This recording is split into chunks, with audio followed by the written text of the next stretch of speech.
नमस्कार, good luck today के इस खास एपिसोड में स्वागत है आप सभी का बहुत बहुत। और मैं हूं आपके साथ शगुफ्ता साहिल देव। मेरा साथ देने के लिए एक बार फिर से स्टूडियो में मौजूद हैं पंडित शैलेंद्र पांडे जी। पंडित जी, बहुत बहुत स्वागत है आपका।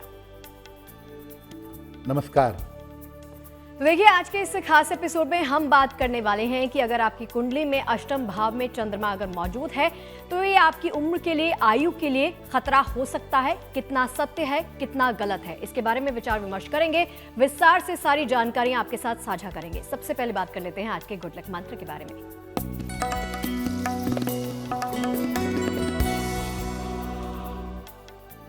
अगर आप चाहते हैं कि आपका विवाह शीघ्र हो जाए, शीघ्र विवाह का वरदान मिले, तो हर सोमवार को प्रदोष काल में यानी सूर्यास्त के आसपास के समय में शिव जी के मंदिर जाके उनको जल चढ़ाएं और वहां पर घी का एक दीपक जलाएं, यानी प्रदोष काल में शिव जी की उपासना करें तो आपका कल्याण होगा। और चलिए अब बात कर लेते हैं 3 सितंबर यानी मंगलवार के पंचांग के बारे में।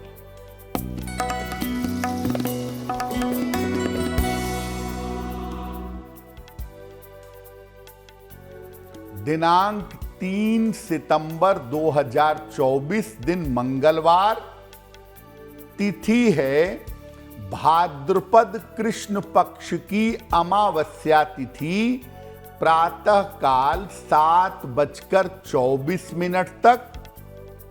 नक्षत्र है पूर्वा फाल्गुनी नक्षत्र। चंद्रमा सिंह राशि में संचरण कर रहे हैं।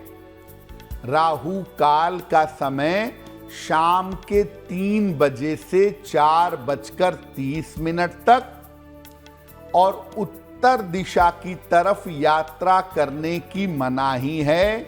लेकिन अगर यात्रा करना जरूरी है, मजबूरी है, तो जरा सा गुड़ खाकर और भगवान का स्मरण करके यात्रा करेंगे तो मुश्किल से बचे रहेंगे।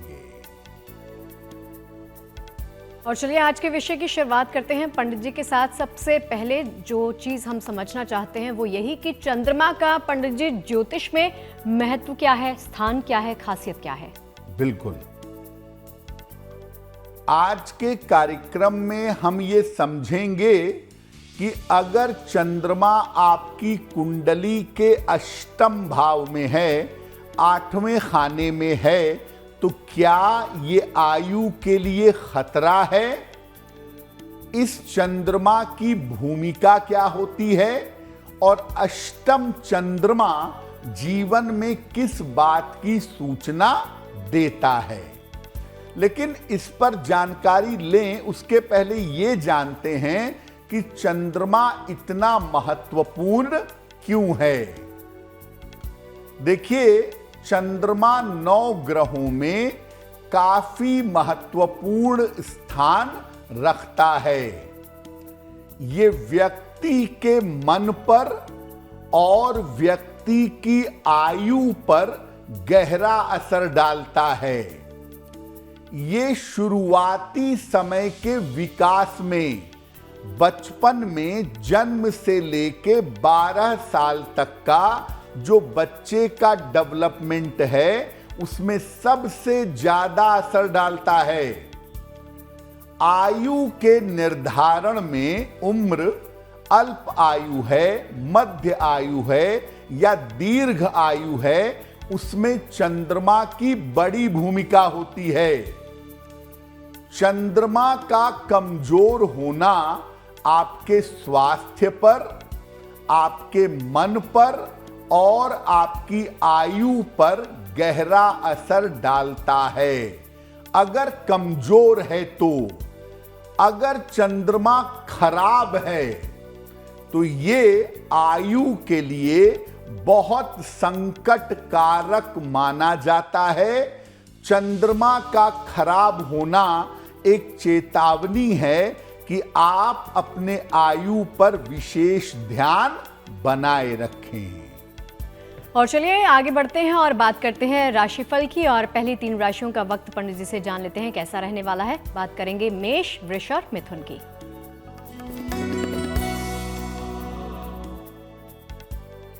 मेष राशि, धन लाभ के योग आपके लिए बन रहे हैं।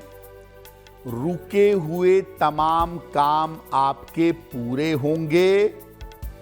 यात्रा के योग भी आपके लिए दिख रहे हैं।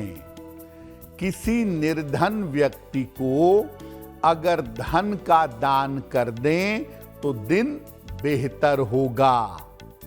शुभ रंग होगा आपका लाल और भाग्य का मीटर आपको नंबर दे रहा है 75%। उत्तम भाग्य आपके साथ बना हुआ है।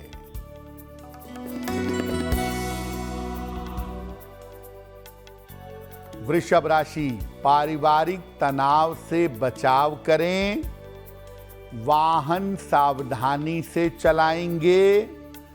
जल्दबाजी में कोई निर्णय न लें।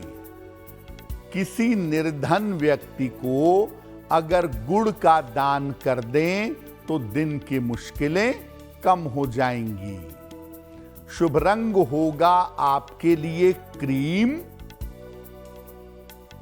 और भाग्य का मीटर आपको नंबर दे रहा है 60%। मेहनत ज्यादा होगी, भाग्य थोड़ा कम होगा।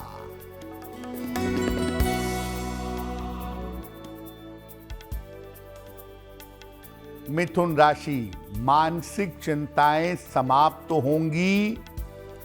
स्वास्थ्य में आपके सुधार होगा। करियर में आपको सफलता मिलेगी। खाने पीने की वस्तु का दान कर दें तो दिन और भी बेहतर होगा। शुभ रंग होगा हरा और भाग्य का मीटर आपको नंबर दे रहा है 70%। मध्यम भाग्य आपके साथ बना हुआ है। और चलिए चर्चा में आगे बढ़ते हैं और अब ये समझते हैं पंडित जी से कि आपकी कुंडली में चंद्रमा किन किन भावों में आयु और आपकी हेल्थ या स्वास्थ्य जिसको हम कहते हैं उसको नुकसान पहुंचा सकता है। वो कौन कौन से कारण होते हैं पंडित जी? एक कुंडली के 12 भाव होते हैं, 12 खाने होते हैं। चंद्रमा कुछ खानों में बैठ करके बड़ा अच्छा हो जाता है और कुछ जगहों पर बैठ करके बड़ा ही नकारात्मक हो जाता है। किन भाव में चंद्रमा बैठे, किस स्थान पर चंद्रमा बैठे जिससे आयु और स्वास्थ्य को नुकसान होता है, आइए जानते हैं। चंद्रमा जल तत्व का स्वामी है, वाटर एलिमेंट का। ये कुंडली के निचले इलाकों में सबसे ज्यादा कमजोर होता है, यानी 6, 7, 8। ये जो तीनों जमीन के पृथ्वी तत्व के इलाके हैं, यहां चंद्रमा सर्वाधिक गड़बड़ होता है। कुंडली के तीसरे भाव में, छठवें भाव में, 7वें, 8वें और 12वें भाव में चंद्रमा बिगड़ जाता है, कमजोर हो जाता है। ये स्थान चंद्रमा के कमजोर स्थान हैं। इनमें भी अष्टम भाव में 8वें खाने में चंद्रमा सबसे ज्यादा निगेटिव होता है। अगर कुंडली के अष्टम भाव में चंद्रमा हो तो ऐसा मानते हैं कि व्यक्ति की आयु कम होती है। हालांकि आयु केवल चंद्रमा से डिसाइड नहीं होगी। लग्न, होरा लग्न, शनि की राशि, चंद्र की राशि, चंद्र की स्थिति, शनि की स्थिति, ये बहुत कुछ देखना होगा। लेकिन मोटी बात यह है कि अष्टम का चंद्रमा आयु कम करता है। यह भी माना जाता है कि ऐसा चंद्रमा मानसिक रोग देता है, स्वास्थ्य की समस्या देता है और माता को कष्ट देता है। या तो माता रहती नहीं, और अगर माता जीवित रहती हैं तो हर समय अपने स्वास्थ्य की समस्या से जूझती रहती हैं। और चलिए इसी के साथ आगे बढ़ते हैं और बात कर लेते हैं अगली 3 राशियों के बारे में भी। अब बारी आती है कर्क, सिंह और कन्या वालों की।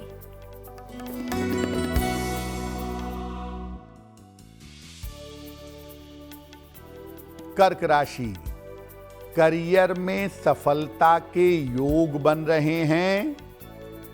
मानसिक स्थिति में आपके सुधार होगा। अविवाहित हैं तो विवाह तय हो सकता है। किसी निर्धन व्यक्ति को अगर धन का दान कर दें, दिन की मुश्किलें कम हो जाएंगी। शुभ रंग होगा आपके लिए सफेद, और भाग्य का मीटर आपको नंबर दे रहा है 80%। बहुत अच्छा भाग्य आपके साथ बना हुआ है।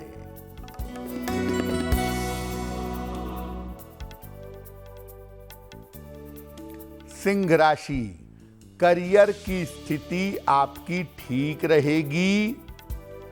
रुका हुआ धन आपको प्राप्त होगा।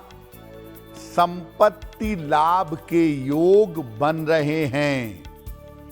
हनुमान चालीसा का अगर एक बार पाठ कर लें तो आपका दिन और भी ज्यादा बेहतर होगा। शुभ रंग होगा आपके लिए लाल, और भाग्य का मीटर आपको नंबर दे रहा है 90%। सबसे ज्यादा भाग्य आपके साथ बना हुआ है।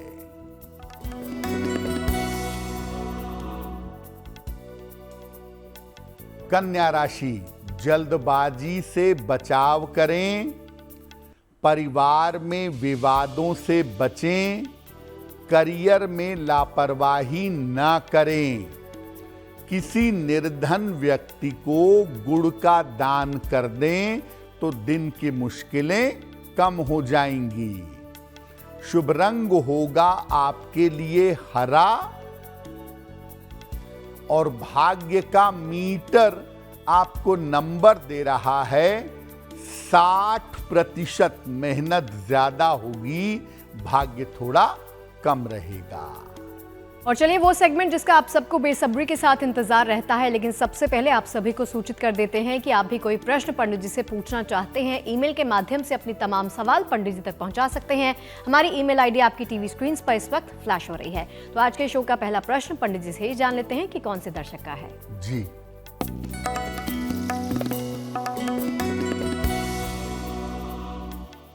आज का पहला प्रश्न मुकेश राय जी ने हमें लिखा है।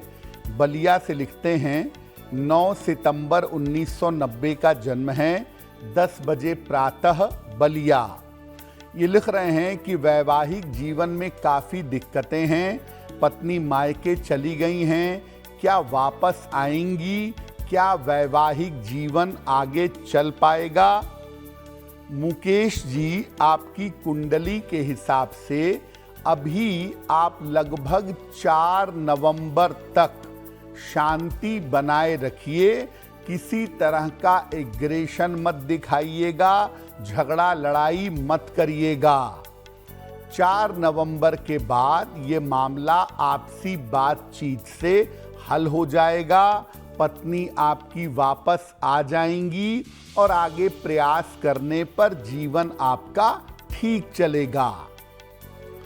आपका वैवाहिक जीवन बेहतर हो, वैवाहिक जीवन की मुश्किलें दूर हो जाएं, इसके लिए एक पीला पुखराज वजन में 6 से 8 रत्ती सोने या पीतल की अंगूठी में, दाहिने हाथ की तर्जनी उंगली में बृहस्पतिवार की प्रातः धारण करिएगा और रोज सुबह शाम 108 बार नमः शिवाय का जप करिएगा।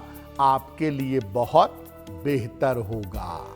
और चलिए इसी के साथ आगे बढ़ते हुए बात करते हैं आज के दूसरे प्रश्न के बारे में भी, क्योंकि देखिए दिक्कतें बहुत सारी होती हैं लोगों की, आप तक पहुंचती हैं, तो कौन सी दिक्कत आप तक पहुंची है उसका समाधान आप कर रहे हैं पंडित जी। जी,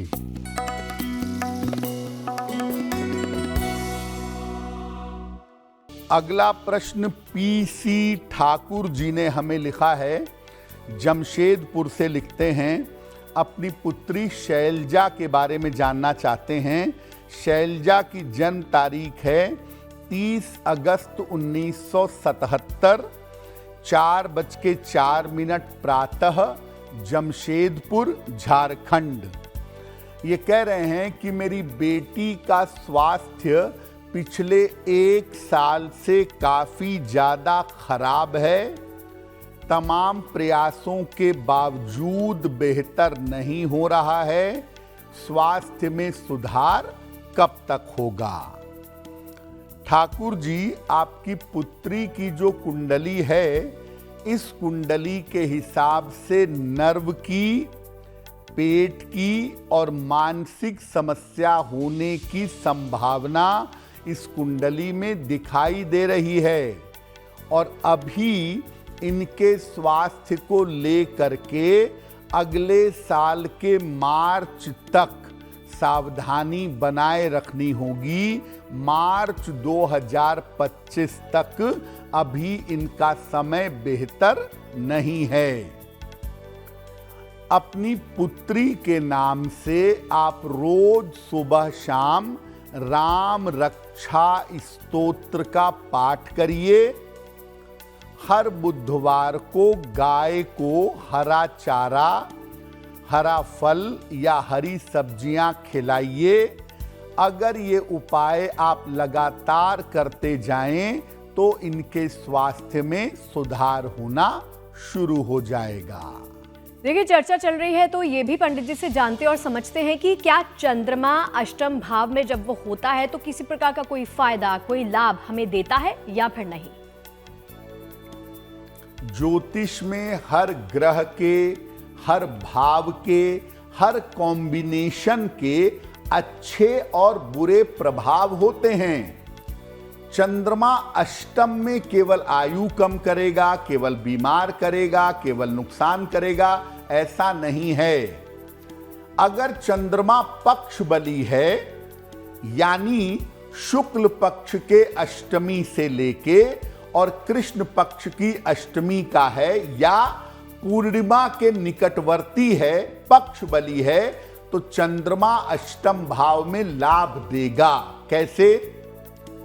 अष्टम भाव गुप्त विद्या का भाव है, ऑकल्ट एजुकेशन, ऑकल्ट साइंस, अंतर्ज्ञान, इंट्यूशन और रहस्य का माना जाता है। ये भाव रिसर्च का भी है और अनुसंधान का भी है। चंद्रमा इस भाव में रिसर्च, अनुसंधान, गोपनीय विद्या, किसी चीज की गहराई तक जाना, गुप्त पैसा मिलना, इंट्यूशन पावर होना, ये तमाम गुण देता है। जिसके अष्टम में चंद्रमा है, 90% मान करके चलिए कि उसके पास कोई ना कोई गुण ऐसा होगा जो उसको पूर्व जन्म से मिला होगा, और वो गुण इस जन्म में आपको दिखाई देगा। अष्टम चंद्रमा वाले अच्छे ज्योतिषी, अच्छे तांत्रिक और अच्छे वैज्ञानिक भी होते हैं, और ये चंद्रमा कभी कभी गोपनीय धन, सीक्रेटिव मनी भी प्रदान कर देता है। अगर अष्टम का चंद्रमा बलवान हो तो ऐसे लोग साधना की ऊंचाइयों पर पहुंचते हैं। अष्टम भाव समाधि का होता है, व्यक्ति को ईश्वर की उपलब्धि होती है, व्यक्ति समाधि का अनुभव कर ले जाता है। और चलिए आगे बढ़ते हुए अब फिर से राशिफल की बारी आती है और बात कर लेते हैं तुला, वृश्चिक और धनु वालों की और जान लेते हैं कि इनका वक्त कैसा रहेगा।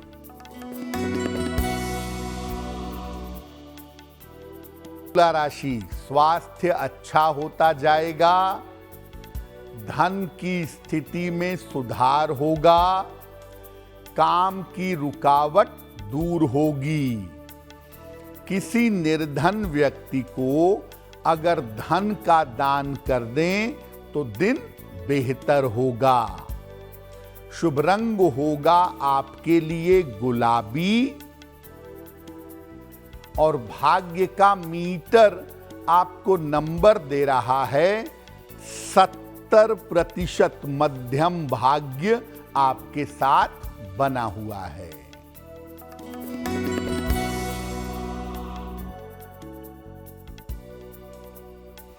वृश्चिक राशि, करियर में सफलता मिलेगी, मानसिक चिंता समाप्त होगी, वाहन खरीद सकते हैं। हनुमान चालीसा का पाठ करें तो दिन बेहतर होगा। शुभ रंग होगा आपका नारंगी और भाग्य का मीटर आपको नंबर दे रहा है 80%। बहुत अच्छा भाग्य आपके साथ बना हुआ है।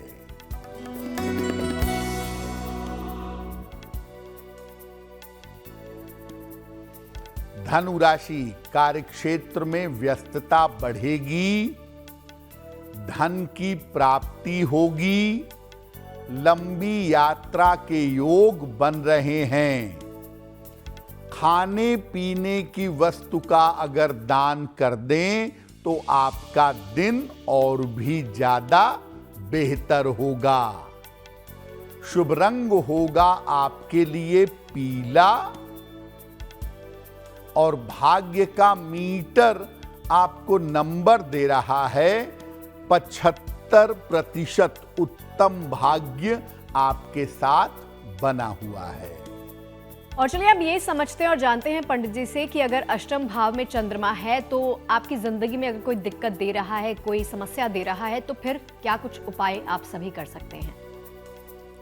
अगर आपकी कुंडली में अष्टम का चंद्रमा है, मानसिक बीमारियां दे रहा है, डर दे रहा है, फोबिया दे रहा है, लगातार बीमारी दे रहा है, मन को कमजोर कर रहा है, क्या उपाय करेंगे?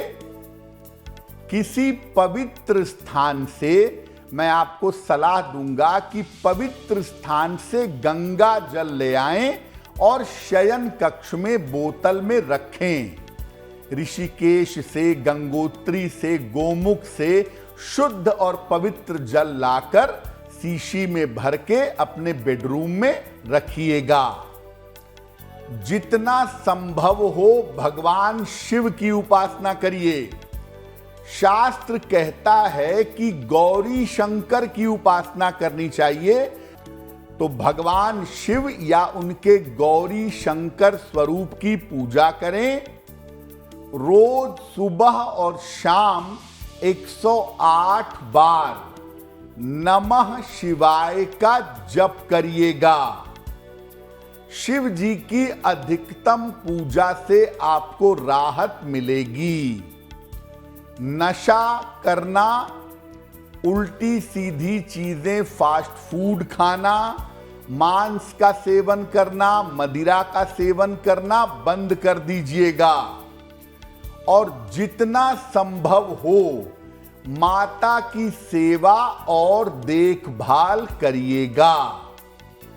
अगर अष्टम में चंद्रमा बैठा है तो बिना जरूरत के, बिना सोचे विचारे चांदी और मोती मत पहनिएगा।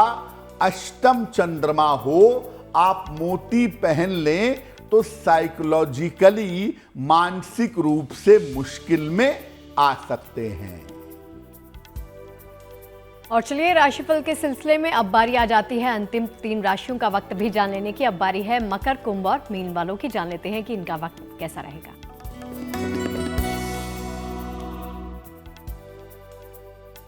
मकर राशि, स्वास्थ्य का ध्यान रखें, ऑफिस में विवादों से बचाव करें, जल्दबाजी में काम ना करें।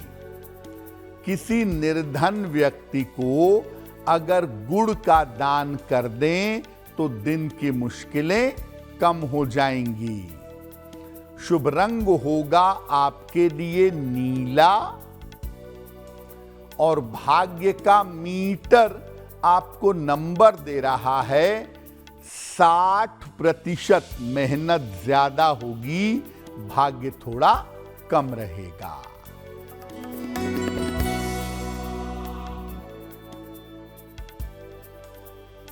कुंभ राशि, करियर की स्थिति अच्छी रहेगी, धन लाभ के योग बन रहे हैं। कोई यात्रा इस समय आपकी हो सकती है। हनुमान चालीसा का एक बार पाठ कर लें तो दिन बेहतर होगा। शुभ रंग होगा आपके लिए आसमानी और भाग्य का मीटर आपको नंबर दे रहा है 70%। मध्यम भाग्य आपके साथ बना हुआ है।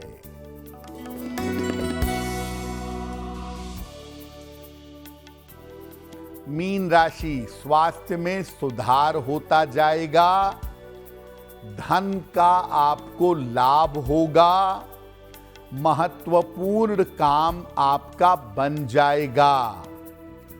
किसी निर्धन व्यक्ति को अगर धन का दान कर दें तो दिन बेहतर होगा। शुभ रंग होगा आपके लिए पीला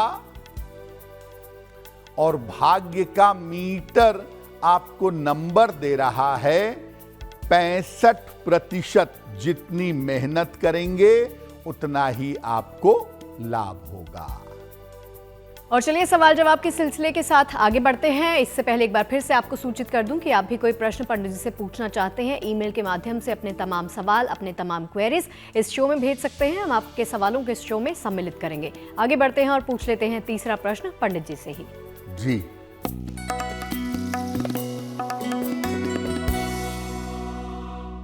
अगला प्रश्न हमें भगवती जोशी जी ने लिखा है, उत्तराखंड से लिखती हैं।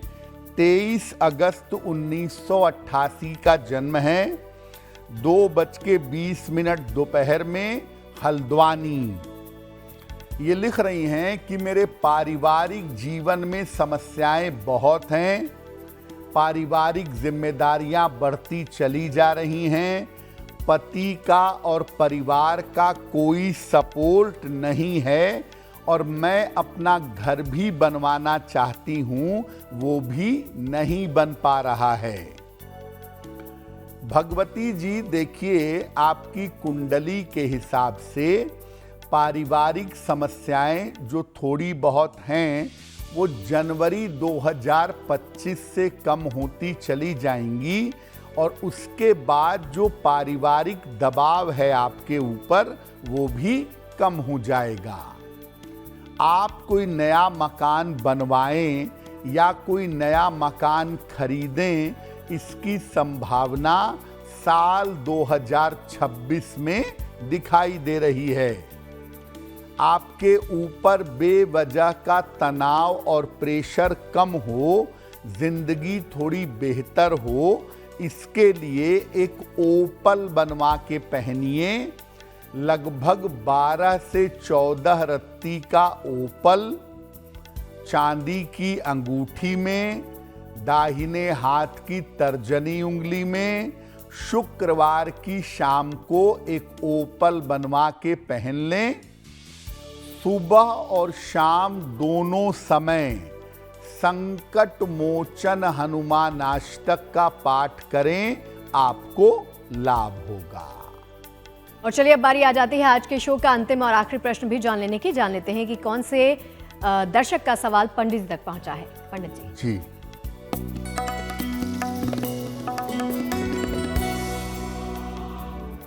आज का अंतिम प्रश्न जया शर्मा ने हमें लिखा है, देवास मध्य प्रदेश से लिखती हैं 6 जून 2004 का जन्म है, 7:30 इंदौर। ये कह रही हैं कि मेरा ग्रेजुएशन पूरा हो गया है, आगे मुझे किस क्षेत्र में जाना चाहिए? बीएड की तैयारी मैं कर रही हूँ, तो क्या मैं शिक्षा के क्षेत्र में जा पाऊंगी या पुलिस सर्विसेज की नौकरी में मैं जा सकती हूँ? जया, आपकी कुंडली की वजह से वैसे तो आपको शिक्षा क्षेत्र में जाना चाहिए। एजुकेशन का फील्ड, शिक्षा का क्षेत्र आपके लिए बहुत अच्छा है। थोड़ा सा प्रयास कर सकती हैं अगले साल के लिए, पुलिस सर्विसेज के लिए। अगले साल उसमें आपको सफलता मिल सकती है, लेकिन ज़्यादा बेहतर होगा, मेरी सलाह यही होगी कि आप शिक्षा क्षेत्र में जाने का प्रयास करें, उसमें आपको लाभ ज़्यादा होगा। फिलहाल आप ऐसा करें, एक पन्ना बनवा के पहन लें, लगभग 6 से 8 रत्ती का पन्ना, चांदी की अंगूठी में, दाहिने हाथ की सबसे छोटी उंगली में, बुधवार की शाम को एक पन्ना बनवा करके पहने। रोज सुबह सूर्य भगवान को जल चढ़ा करके प्रार्थना करें, आपको लाभ होगा। और जिन लोगों का जन्मदिन है 3 सितंबर को, सबसे पहले उन सभी को हमारी तरफ से ढेर सारी शुभकामनाएं। पंडित जी से जान लेते हैं कि कैसा वक्त रहेगा इन सभी का।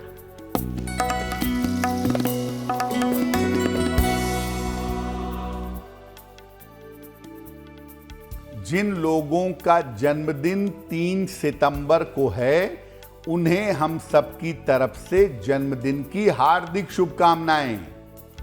आने वाले वर्ष में आपके लिए स्थान परिवर्तन के योग बन रहे हैं। करियर की स्थिति कुल मिलाकर ठीक रहेगी। धन की स्थिति संतोषजनक बनी रहेगी। अभी इस साल आपका विवाह हो पाना कठिन होगा।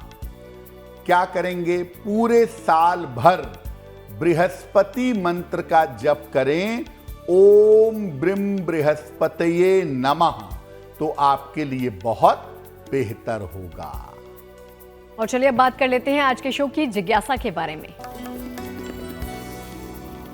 आज की जिज्ञासा है कि क्या बिना नहाए हुए, बिना स्नान किए हुए पूजा उपासना नहीं करनी चाहिए? देखिए, वैसे हिंदू धर्म में शारीरिक स्वच्छता से ज्यादा शुचिता को जरूरी माना गया है। मन की पवित्रता पर ज्यादा जोर दिया गया है, लेकिन फिर भी स्नान और शारीरिक स्वच्छता भी महत्वपूर्ण है। अगर किसी कारण से पूजा के पहले नहा नहीं पाते हैं, तो अच्छी तरह से हाथ पैर धो करके, वस्त्र बदल करके अगर आप पूजा करें तो आपका कल्याण होगा। और चलिए अब जान लेते हैं 3 सितंबर यानी मंगलवार के शुभ पहर के बारे में। दिनांक 3 सितंबर 2024 दिन मंगलवार का शुभ पहर। शुभ पहर का समय है शाम को 6 बजे से 7:30 के बीच में।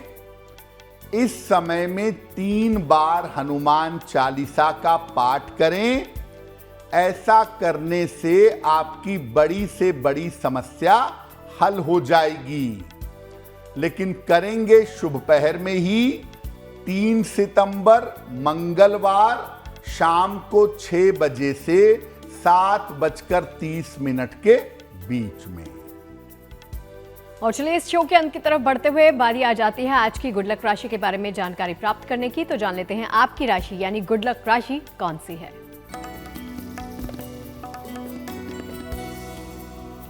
हम आपको बता रहे हैं अलग अलग राशि के लोगों के वैवाहिक जीवन के बारे में। आज की गुड लक राशि है कर्क राशि। इनका वैवाहिक जीवन बहुत सुखद नहीं होता। अक्सर जीवन साथी के साथ विचार मेल नहीं खाते। भावनाओं के स्तर पर इमोशनली इनको अक्सर अपने वैवाहिक जीवन में दिक्कतें होती रहती हैं। और चलिए महा उपाय की बारी आ जाती है। उपाय तो आपने जान लिए आज के शो के कौन कौन से आपको करने हैं और क्या नहीं करना है। अब बारी आती है महा उपाय के बारे में जानकारी प्राप्त करने की। पंडित जी से पूछ लेते हैं कि आज का महा उपाय क्या कहता है। जी,